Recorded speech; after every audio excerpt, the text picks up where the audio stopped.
Okay, here we go again. So this is me going through the first four problems from section 6.2 in your text that you did just because you love math so much. So this problem we are asked to find the volume if we take the line y equals 2 minus 1 half x, so I graphed that. I know that that is linear. I know that it has a y-intercept of 2. And I know that it has a slope of negative 1 half, so it's going to look something like this. And in this case, I'm only doing the volume between 1 and 2. It says y equals 0. Y equals 0 is, I'm sure you understand, the x-axis. And so that is the thing that we're going to rotate this around. So that's just sort of a heads up to what comes later. We don't necessarily always have to rotate it around the x-axis. We could rotate it around the imaginary line y equals 1, for example, and then we would have a solid with sort of a hole in the middle, but we'll talk about that later. Okay, so the key here is that since we are taking this line and we are rotating it around the x-axis, the cross sections of the volume that we're going to come up with are going to be cylinders or circles.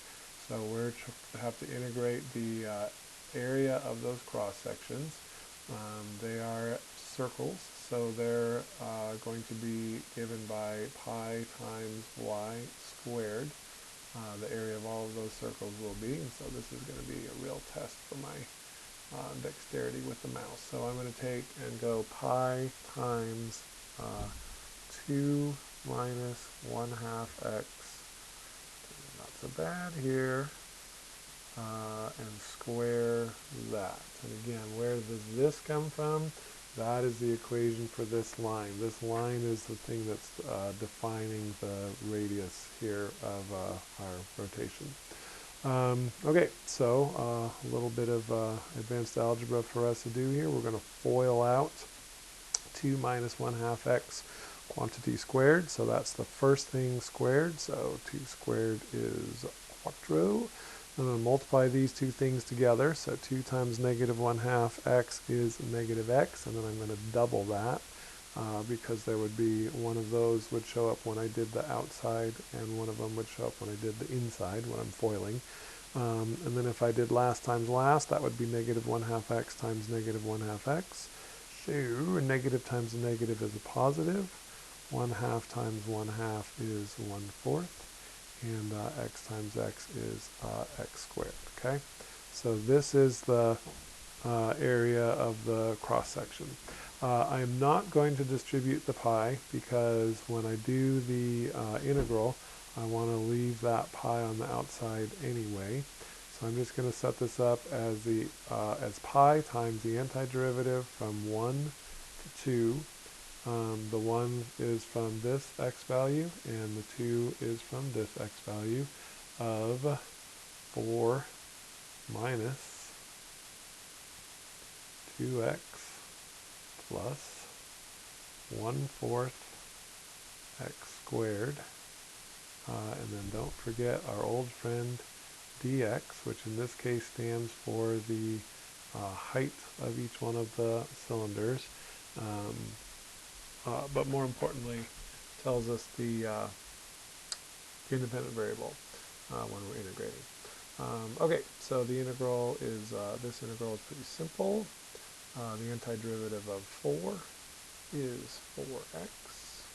The antiderivative of 2x is just plain old x squared. And the antiderivative of 1/4 x squared is going to be 1/12 x cubed, because I started with x squared, I have to add 1 to the exponent, so that's where the 3 comes from. Then I need to multiply by 1/3, so that 3 would cancel out when I take the antiderivative, and 1/3 times the 1/4 that's already there is 1/12. So I'm going to evaluate this from, have a really hard time on learning making vertical lines with a mouse. Anyway, so I'm going to do that from 1 to 2 again because we're trying to do this from 1 to 2. So Sadly, this time I have to plug in both numbers. Hopefully this is going to be enough room because they didn't do it with 0. So if I plug 2 into 4 times x, I get 8. If I plug 2 into there, 2 squared is 4. And if I plug 2 into there, 2 cubed is 8. 8 times 1/2 is 8/12. So that is going to reduce to 2/3. Alright, well that's what you get when you plug 2 into all of those. What's great is if you didn't have any questions on this first problem, you could just skip this part of the video and fast forward to the second one. Okay, then I have to plug in 1. So 4 times 1 is 4 minus 1 plus 1/12. So that's easy peasy lemon squeezy. I'm at home, just like you guys, so I don't have this computer hooked up to the internet because the school computers don't have Wi-Fi, so I cannot just jump on Desmos and figure this out. So I'm going to cheat here. Let's see, I'm going to pause and do some math. Alright, well never mind, this is fine. So this is pi times, this part was going to simplify to be 4 2/3. We'll get a common denominator in a minute. Minus, 4 minus 1 is 3, so 3 plus a 12th is 3 1/12. So that means pi times common denominator is going to be 12, but let's get this as an improper fraction first. 3 times 4 is 12, plus 2 is 14, so that's 14 over 3, minus 12 times 3 is 36, plus 1 is 37, so that's 37/12. Alright, so like I said, 12 is our common denominator. Spending more time doing 6th grade math in this problem than calculus. So I have to multiply the bottom times 4, so I have to multiply the top times 4, so that's going to be 56 over 12, I believe. Hopefully I did that right. Minus 37 over 12. So if I subtract those, 56 minus 37 seems like it's about 29. Nope, it's not. It's 19. So that means I would end up with a volume of 19 pi over 12. All right, that's fun. Let's try another one. Okay, so now we're doing 1 minus x squared and y equals 0, and we're going to do that around the x-axis. So let's get a little picture of what that looks like first. So 1 minus x squared is a upside down parabola that crosses the y-axis at 1. It's going to look like this. If we needed to know, we do need to know what these x-intercepts are. In this case it's pretty simple. This one's -1 and that's 1. When things get a little bit crazy later on, we'll find that by setting these two curves equal to each other, just like we did when we were finding the area in between two curves. So this is y equals 1 minus x squared. Here is my old friend y equals 0. Try to visualize, if you can, us taking this piece right here and rotating it around the x-axis. So this would sort of look like a little bit of a goofy looking football maybe, or like a flying saucer or something like that. Alright, so again the key is to integrate the area of the cross-sectional pieces. And since, so the way that this is set up, those are going to come out to be cylinders. So their areas are going to be pi r squared. This curve is going to give us the radii. So that's pi times the radius squared, which is going to be pi times 1 minus x squared. So once again, let's do some foiling. So in this case, first times first is 1. Inside or outside whatever would be negative x squared. Outside would be the same thing, so we'll end up with negative 2x squared. And then negative x squared times negative x squared is going to be plus x to the 4th. Okay? Okay, so here's what I got going. I am going to use a little symmetry here to make this easier on us. So I'm going to recognize that this half of my football is going to be the same as the left half of the football. So I'm going to pull that pi in front, but I'm also going to double. So I'm going to have a little 2 pi out here in front, and then instead of going from these points of intersection, which we could easily figure out to be negative 1 and 1, I'm going to just go from 0 to 1. I could do it from negative 1 to 1 if I wanted to, but anytime I can have a 0 as a limit of integration is usually a good thing, a happy day. So 1 minus 2x squared plus x to the 4th dx is our integral. Thanks for your patience. I'm going to hopefully get better over the course of the next few weeks at using a mouse to write. So that's 2 pi times the antiderivative of 1 is x. The antiderivative of negative 2x squared is going to be negative 2/3 x cubed. Oof. And the antiderivative of x to the 4th is 1/5 x to the 5th.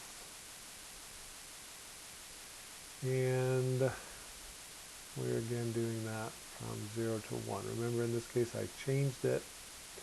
Instead of going from negative 1 to 1, I went from 0 to 1, and then just we're going to double it. Okay? All right, so thank you, 0. That's going to make this easier on us.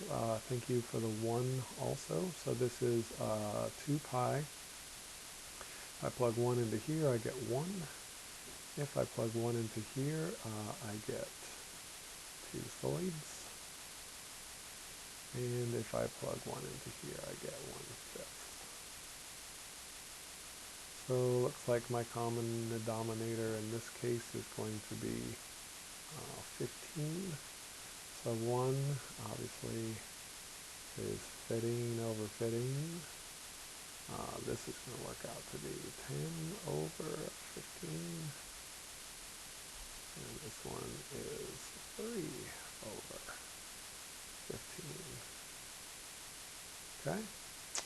So 15 minus 10 is 5, plus 3 is 8. So this inside the parentheses works out to be 8/15.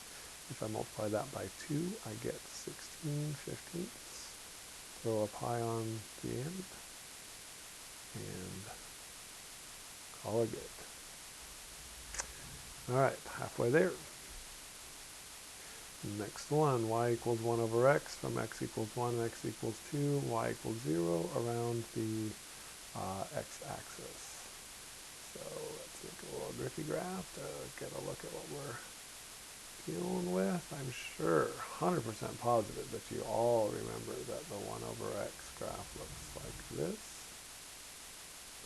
So I'm going to do that from x equals 1 to x equals 2.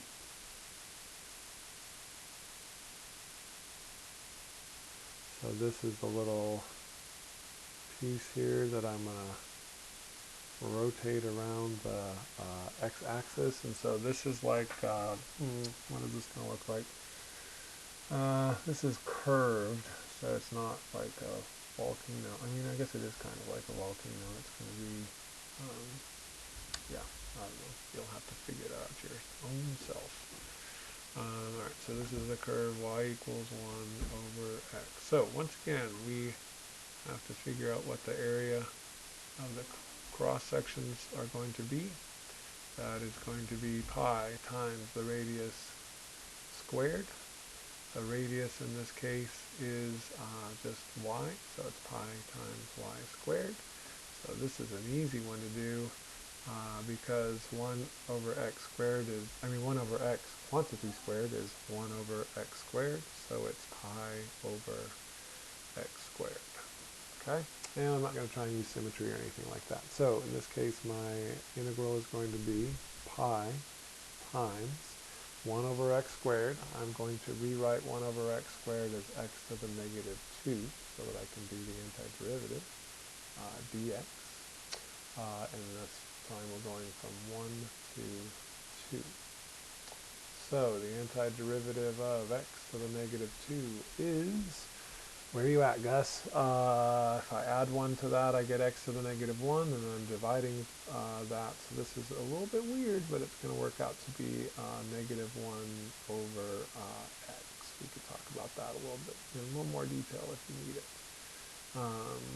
So I added 1 to the exponent, and that's where I got x to the negative 1. So I put that on the, that means x to the negative 1 is 1 over x. So that's where that came from.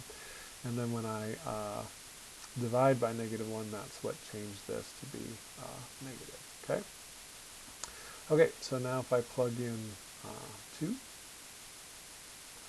that gives me negative 1/2. Minus, if I plug in 1, that gives me negative 1. And so negative 1 minus negative 1 is negative 1 plus 1, which is 1/2. And so this area works out to be pi over 2. Okay, one more, and then we'll call it a day. All right, so this one, you know from our discussion of the volume of a sphere, you know what the graph of the square root of 25 minus x squared looks like. That is a that is a, hello. Apparently, we got a little trick going there. All right, never mind. That is a semicircle with a radius of 5. Okay, so interestingly, well, I guess not really. I was going to say you could do this just by finding the volume of the sphere, but if you notice, they don't want us to go from negative 5 to 5. They don't want us to find the volume of the entire sphere. They want us, for some crazy mixed up reason that no one will ever understand, they want us to go from 2 to 4. So we're just doing this little piece right over here, just taking this and spinning it around. So that looks kind of like a, I don't know, like a really flat volcano, like a mesa, like not really sure. Okay, so our task, as always, is to figure out what the cross-sectional area is going to be.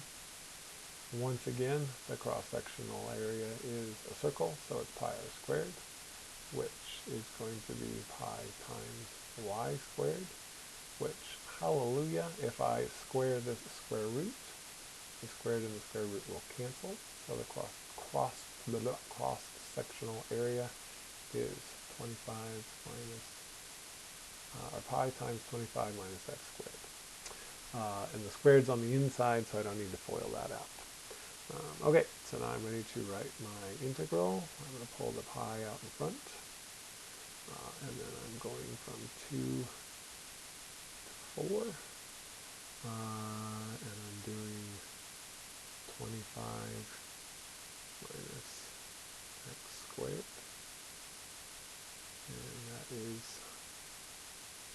dx.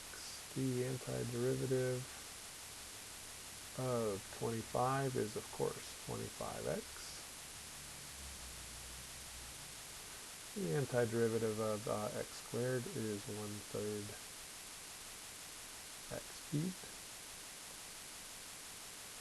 And we're going to do that from 2 to 4, which is unfortunate, but that's what we got. All right, so if I plug in 4, 25 times 4 is an even 100. If I plug in 4 to here, 4 cubed is 64, so that's 100 minus 64 over 3. Woof, man, oh man. going to get better. Minus, I plug in 2, that is 50. If I plug 2 into there, that's 8. 2 cubed is 8, so that works out to be 8 thirds. And all that is times pi. Alright, so I'm going to do a little trick here to make the math a little bit easier. I'm going to go 100 minus 50 is 50. And then negative 64 thirds minus negative 8 thirds is really negative 64 thirds plus 8 thirds. So that works out to be negative 56 over 3. How long would we have spent in class talking about what I just did there? 5 minutes? 10 minutes? Who knows? Common denominator is going to be thirds. So this is 150 thirds minus thirds. So final answer, 94 pi over 3. Okay, did I make mistakes? If I did, let me know. Send me an email or make a comment on Google Classroom. Are there some things that you didn't understand? Let me know. Are there some things that I could do better? Well, let me know. Hope you guys are doing well out there. We'll do this again tomorrow, hopefully, is the plan.